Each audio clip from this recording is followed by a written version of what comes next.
माग जो नालो आरी पीर चिंघण लठ। 3 माग जो किस्म पाणी लठ। माग जो दौर क़बल तारीख़। माग जो हंधु देमोल तालको बुला खान ज़िलो जाम शोरो। ही माग आरी पीर मकाम खां 4-3 फरलांग उत्तर ओलह पासे आहे।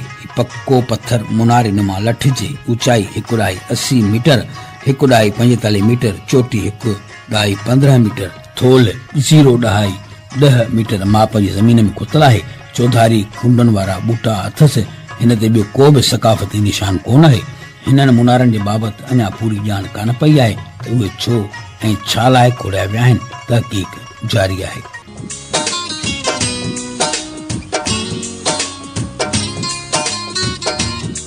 माग जो नालो आरी पीर कब्रस्तान। माग जो दौर 17-18 सदी ईस्वी। माग जो किस्म कब्रस्तान। माग जो हंधु देमोल तालको बुला खान ज़िलो जामशोरो। ही कब्रस्तान मोल ॻोठ जे उत्तर में 9 मीलनि जे मुफ़ासिले ते मौजूदु आहे। वेझा ॻोठ जान मोहम्मद दरेश ऐं शेर मोहम्मद सहतो अथसि।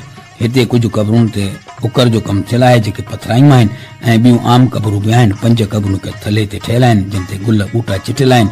हिन वक़्तु नयूं क़बरूं ऐं कुबा जुड़ी रहिया आहिनि। कब्रस्तान अटकल 4 एकड़नि ते ॿधल आहे।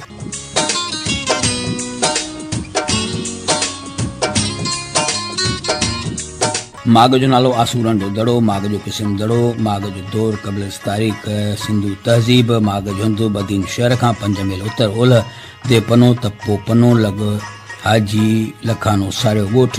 ही माग आसूरन जे नाले पोयां आहे। ही असुल तरावड़ हुआ ऐं आयरन सां मुहाड़ू अटकाया हुआऊं। ही दड़ो ज़मीन खां 4 फुट मथे ऐं एकड़ खन जे एराज़ी ते पखिड़ियल आहे।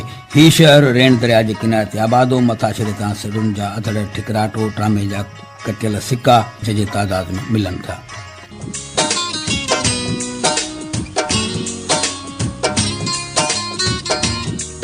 माग जो नालो आसूका जी टकरी। माग जो किस्म दड़ो। माग जो दौर बुद्धरम। माग जो हंधु दे तपो उनड़पुर तालको कोटड़ी ज़िलो जामशोरो। ही दड़ो उनड़पुर खां 1 मील जे मुफ़ासिले ते आहे। हिते माण्हू वञण खां डिॼनि था छो जो मक़ामी माण्हू रिवायतूं क़ाइमु करे वेठा आहिनि त हिते जेको वेंदो उहो मरी वेंदो। जीअं नाले मां ज़ाहिर आहे त ही बुद्ध धर्म जो माग आहे। हिते चौधारी ठिकराटो पकड़ियल आहे। हिन वक़्तु हिते कब्रस्तान ठही चुको आहे। उन लाइ दड़ो ख़तमु थींदो पियो वञे।